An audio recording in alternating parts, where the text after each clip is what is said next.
Chapter 13 अंतहीन दीवारें। दिन बीतते जा रहे थे। घर के कोने कोने में सन्नाटा और घुटन इतनी गहराई से भर चुकी थी कि अब हर सांस भारी लगने लगी थी।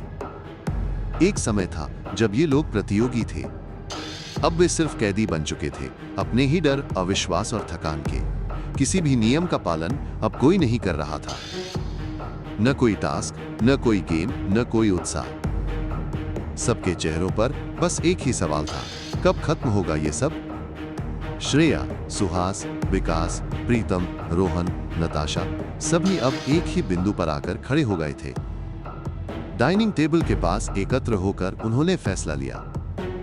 विकास ने सबसे पहले अपनी आवाज उठाई, अब और नहीं। अब हम सब मिलकर यहां से बाहर जाने की मांग करेंगे। श्रेया ने रुंधे गले से कहा, हाँ, या तो हमें बाहर निकाला जाए या फिर हम अपनी जान दे देंगे। सबकी आंखों में आंसू, डर और जिद का अजीब सा मिश्रण था। सुहास ने सीधे एक कैमरे की ओर देखा और चिल्लाया, बिग बॉस, सुन रहे हो ना? हम सब ये शो छोड़ना चाहते हैं। रोहन ने अपने दोनों हाथों को मुट्ठी में भींच लिया और गरजते हुए कहा, अगर तुमने अब भी दरवाजा नहीं खोला तो हम सब एक एक कर अपनी जान दे देंगे। कमरे में उनकी आवाज गूंजती रही। फिर सब ने एक साथ मिलकर कमरे के बीचों बीच खड़े होकर दोहराया, हम बाहर जाना चाहते हैं, हम अब और नहीं रह सकते। कुछ पल तक एक अजीब सी चुप्पी फैली रही। हर कोई कैमरों की ओर देखता रहा, उम्मीद करते हुए कि शायद इस बार कोई आवाज आएगी। लेकिन फिर वही ठंडा, बेरहम सन्नाटा।